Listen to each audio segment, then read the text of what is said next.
It was raining acid that night, the kind of slow, burning drizzle that left black scars on the metal rooftops of Outpost 19. Humans weren't supposed to live here long. The atmosphere itself seemed eager to grind us into dust. But I'd been stationed here for nearly 3 years as a communications technician, one of the last humans left in the sector. The war had moved on. We were forgotten. That's why the knocks startled me. No one knocked on doors anymore. Outpost 19 had fewer than 20 breathing souls left, and none of them would come out during a storm like this. I looked up from my console. Static danced across the communication screens, the power humming faintly. The knock came again. Firm. Measured. Almost ceremonial. Cautiously, I unsealed the blast door. Steam hissed in. And then I saw her.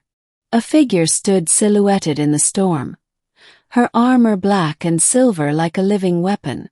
2 long braids hung past her shoulders, soaked in acid rain that rolled harmlessly off her skin. She was tall, almost 7 feet, with eyes that glowed faintly violet. "Are you a human?" she asked. Her voice carried the weight of command, but underneath it was exhaustion. I could see it, the faint tremble in her stance, the charred edges on her armor, and a streak of something dark across her ribs. Blood, maybe not human blood. "Last I checked," I said. "You're not with the patrols, are you?" She shook her head weakly. "No. I am General Kale Vereen, of the Arathian Vanguard." Froze. Even I had heard that name.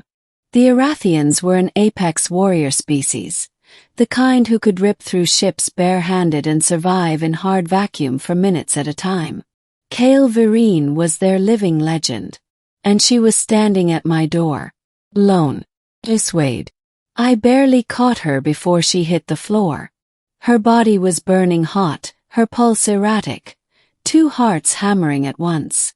As I dragged her inside, I noticed the smoking wound through her left side. Plasma burn. Clean shot, nearly fatal. "Stay with me," I muttered, lowering her onto the medcot. Her eyes fluttered. I need your help, human. The galaxy depends on it." That's when I realized. This wasn't just a wounded warrior at my door. This was a war walking into my life. The wounded legend. She spent the next 2 hours unconscious while I worked over her with what medical supplies I had. Barely enough to treat a human bruise, let alone an alien general. Her blood shimmered faintly like mercury. Her muscles tough as woven carbon fiber. But she wasn't healing. Whatever had hit her was designed to stop Arathians. I used every trick in the medic's manual and a few I invented on the fly. When her breathing finally steadied, I collapsed beside the cot, drenched in sweat. When she woke, her first words were, "Where are my soldiers?" I hesitated. "You came alone." Her gaze dropped. "Then they're dead." For a moment, the strongest warrior in the galaxy looked small. The air around us felt heavier. I offered her water. She examined the metal cup as if it might melt. "You shouldn't be here," I said softly. "Your people are light years away." "What happened?" Kale Vereen stared at the floor. "We were betrayed. The Council wanted peace with the Zoric Dominion. They didn't know the Dominion wanted extinction." I frowned. "Extinction? They built a weapon," she said. "The Oblivion Core. It feeds on life energy, entire biospheres. They plan to unleash it in this sector." I stole the control key. But I was ambushed before I could reach neutral space. She looked at me then, eyes burning. "The key is hidden. My body is dying.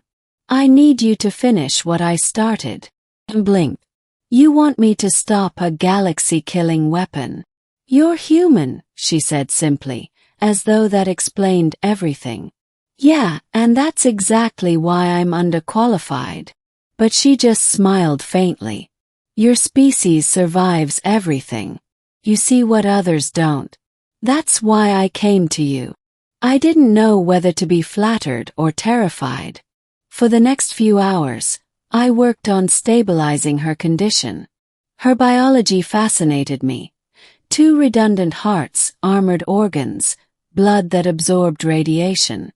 She guided me through it between gasps of pain. It was the strangest medical teamwork imaginable. Me, a worn-out human tech, patching up the most powerful warrior in the known galaxy.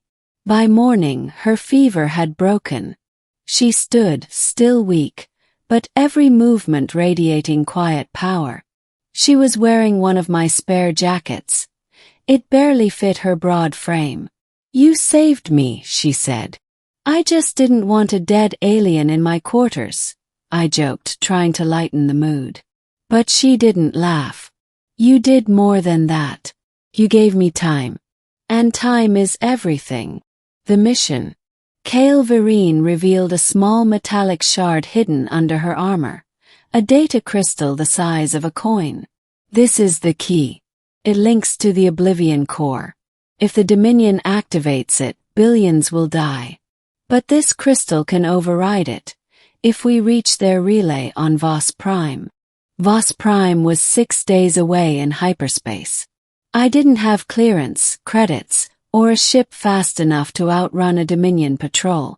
But Kale had something better, resolve. "You'll never make it alone," I said. Her violet eyes softened.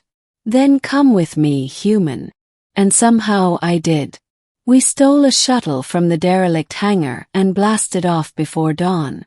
The acid clouds rolled beneath us like a toxic ocean. As the stars reappeared, Kale exhaled, as if she hadn't breathed properly in years. For the next few days we jumped from system to system, dodging Dominion sensors. She taught me Arathian combat principles. Not that I could match her, but she insisted. Every warrior must know how to stand when the world falls. Talk to. About Earth, she'd studied it once, fascinated by humanity's resilience. "You fight even when there's no hope," she said one night, staring at the stars. "No other species does that." "And you?" "Yes. I was bred to win," she replied softly. "Not to hope." I remember the silence that followed, the quiet hum of the engines, the faint reflection of starlight on her face.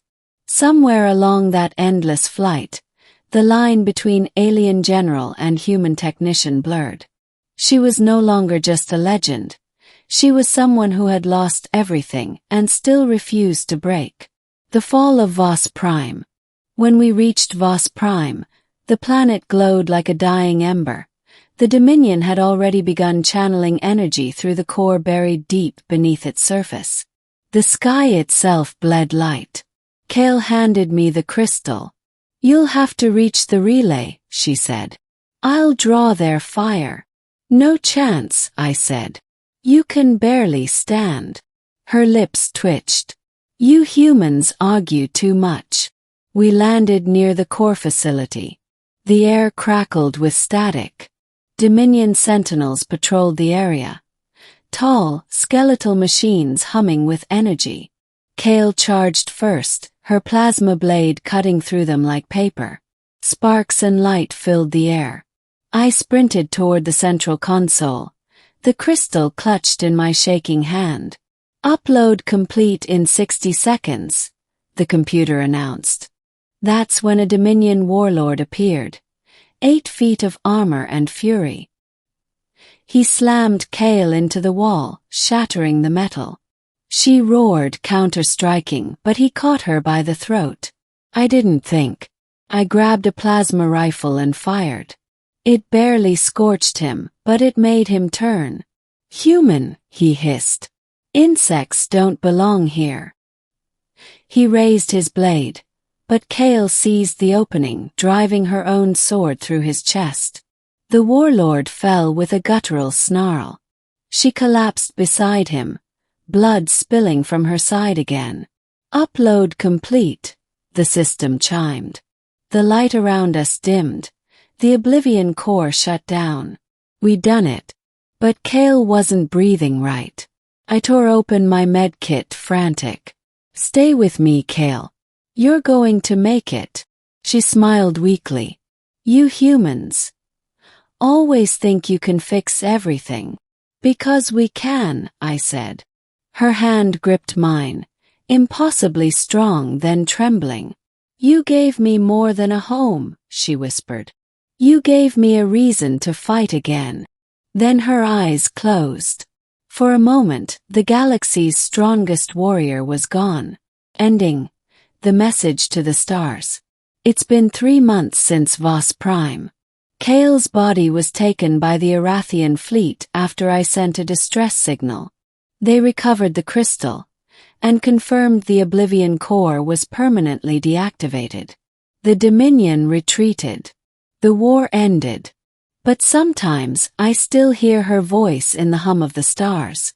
They built a statue of her on Vos Prime, Kale Vereen, the Shield of Worlds. The reports say she died saving billions. They never mention the human who held her hand, who helped her stand again when she fell. That's fine by me.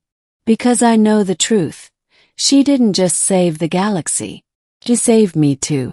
And every time I look out at the night sky, I whisper the same words she said that first night at my door. Are you human? Jekyll. Still am. And I'm still fighting.